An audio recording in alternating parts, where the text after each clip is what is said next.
the international community to respond to these latest violations. And in Iran, 2 senior army officials have been killed in new airstrikes carried out by the Israeli army amid worldwide condemnations.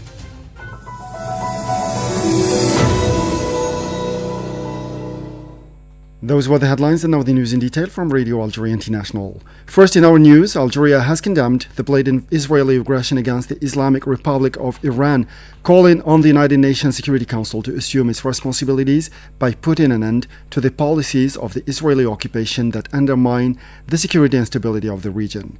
Algeria denounces the Israeli aggression as one that would never have taken place without the impunity and lack of accountability enjoyed by the aggressor. The aggression, which violates all international laws, above all principles of the United Nations Charter, confirms that Israel's systemic, hostile policy of settlement colonization is based on the illusion of guaranteeing the security and stability of its entity at the expense of the security and stability of its neighbors, starting with the Palestinians in all their occupied territories and extending to all neighboring countries without exception, while warning against the risks of giving in to the arrogance and tyranny of the Israeli occupation. Algeria calls on the international community, notably the United Nations Security Council, to fully assume its responsibilities by working to preserve international peace and security and to put an end to the policies of the Israeli occupation which compromise the security and stability of the entire region. Algeria's permanent representative to the United Nations, Ammar bin Jama, has stressed in New York that the Zionist entity's attacks on military and civilian infrastructure in Iran constituted a flagrant violation of international law and the UN Charter, calling on the international community to respond to these latest violations. Ambassador bin Jama said in his remarks at an emergency security Council meeting on the situation in Iran that the Zionist attacks are not only unjustifiable and provocative, but they also constitute a flagrant violation of international law and the UN Charter, recalling that since the beginning of its mandate in the Security Council, Algeria has constantly warned of the growing danger of a wider regional inflagration fueled by a spiral of illegal acts and provocations by the Zionist entity, noting that today's events unfortunately confirm the validity of these warnings. Mr. bin Jama cited the UN Charter, which stipulates that all members shall refrain in their international relations from the threat or use of force against the territorial integrity or political independence of any state, or in any other manner inconsistent with the purposes of the United Nations. Let's listen to the Algerian ambassador. The Israeli army have launched coordinated strikes on the territory of Iran, targeting both military and civilian infrastructure. These actions are not only unprovoked and unjustifiable, they constitute a flagrant violation of international law, a violation of the Charter of the United Nations. As clearly articulated in Article 2, Paragraph 4 of the Charter, all members shall refrain in their international relations from the threat of or use of force against territorial integrity or political independence of any state.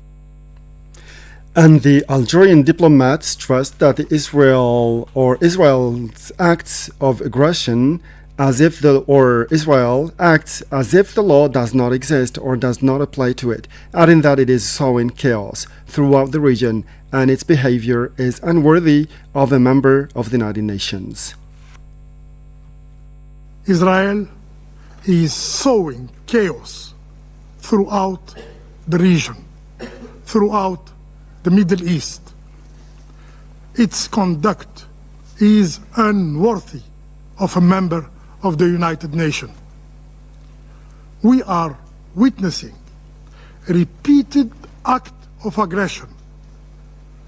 The bombing of the Lebanese capital, the occupation of new territories in Syria, in Lebanon, in Palestine, and repeated violation of Syrian sovereignty, including abduction of civilians, as occurred just yesterday.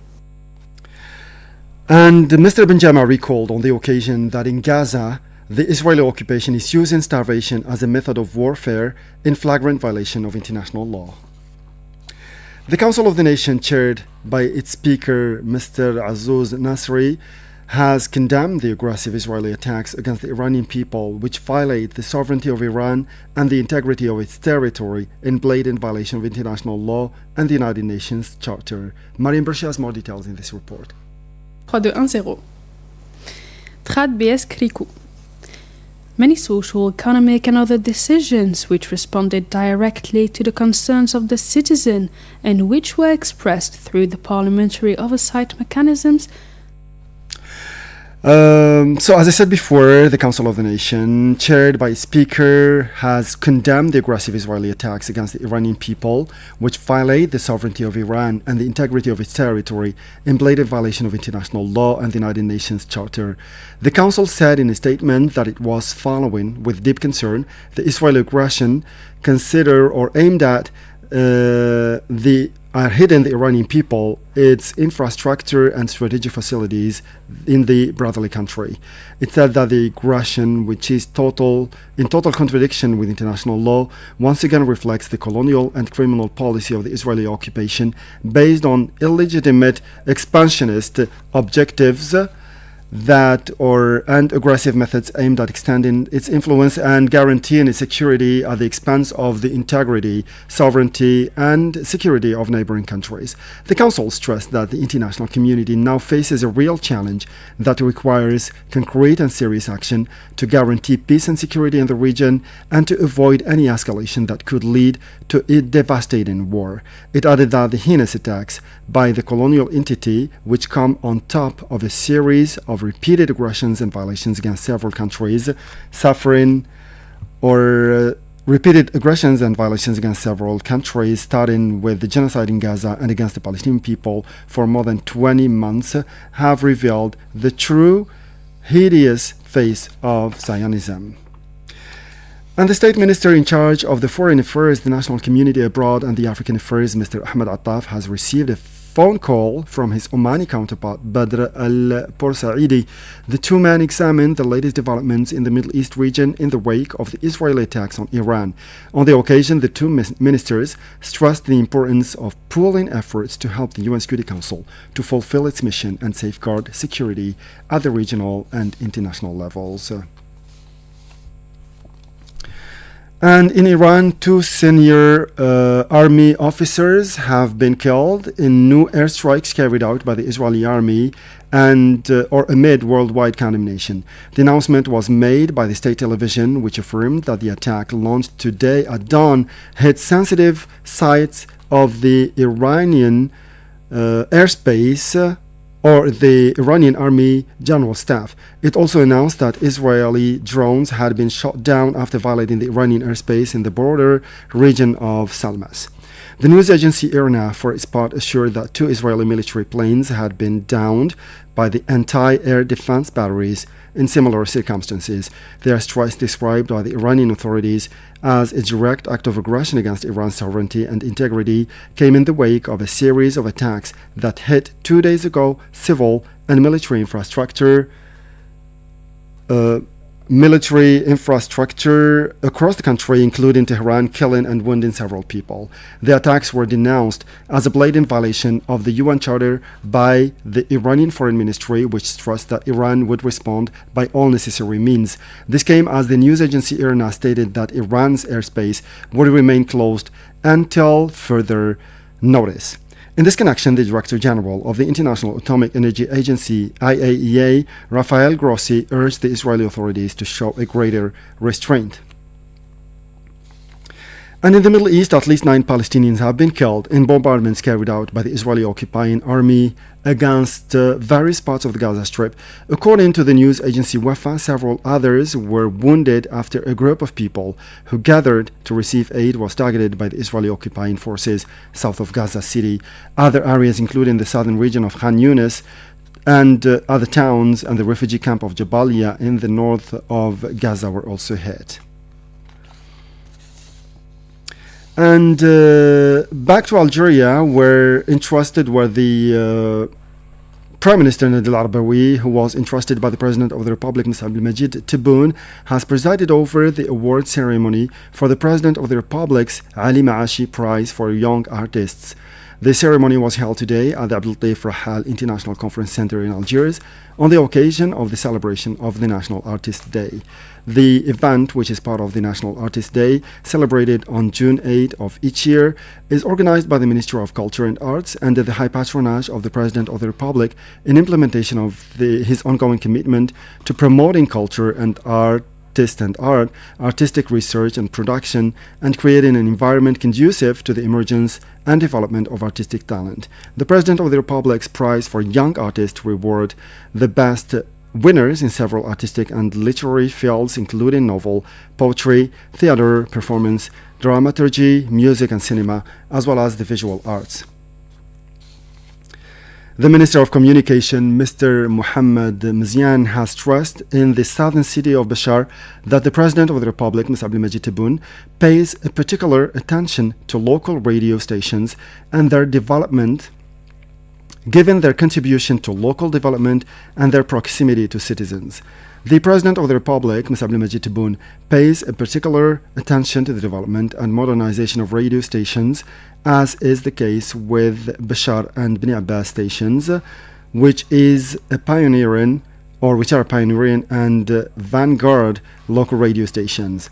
The inauguration of the new headquarters of Radio Bashar and the radio center in Bni Abbas is part of efforts to improve the working conditions of journalists, producers and other technicians at the local radio station as part of the actions and operations to develop and modernize the local structures of the media outlet. And still in Algeria, as part of the strengthening of parliamentary cooperation between Algeria and international and regional parliamentary institutions, and in coordination with the National People's Assembly, the Minister of Relations with Parliament, Kautar Krikou, has received a parliamentary delegation from the Central American Parliament at the ministry's headquarters. The delegation was led by the Vice President of the Central American Parliament, Mr. Licona Reyes Nedis Adrian, and attended by the Chairman of the Committee on Foreign Affairs, Community and Cooperation at the National People's Assembly, Mr. Juan Mohammed, and the Vice President of the National People's Assembly, Mr. Monder Boudan. The meeting focused on ways to strengthen institutional cooperation between Algeria and the Central American Parliament, particularly in presenting Algeria's experience in coordination mechanisms between the government and Parliament through the Ministry of Relations with Parliament, as well as exchanging expertise and experiences in the parliamentary field. Ms. Greco examined the Algerian experience in coordination between the executive and legislative authorities and the pivotal role played by the ministry in this regard, in accordance with the provisions of the Constitution and legislation. And for his part, Mr. Licona Reyes Nedis Adrian expressed Parliament's interest in learning about and benefiting from this experience, affirming his commitment to strengthening channels of cooperation and communication between the two countries and sides. And finally, a black box has been found at the site of the Air India plane crash in Ahmedabad. India's Civil Aviation Minister said that the flight data recorded was recovered within 28 hours by India's Aircraft Accident Investigation Bureau. All but one of the 242 people on the London-bound flight died when it crashed into a residential area less than 60 seconds after takeoff on Thursday.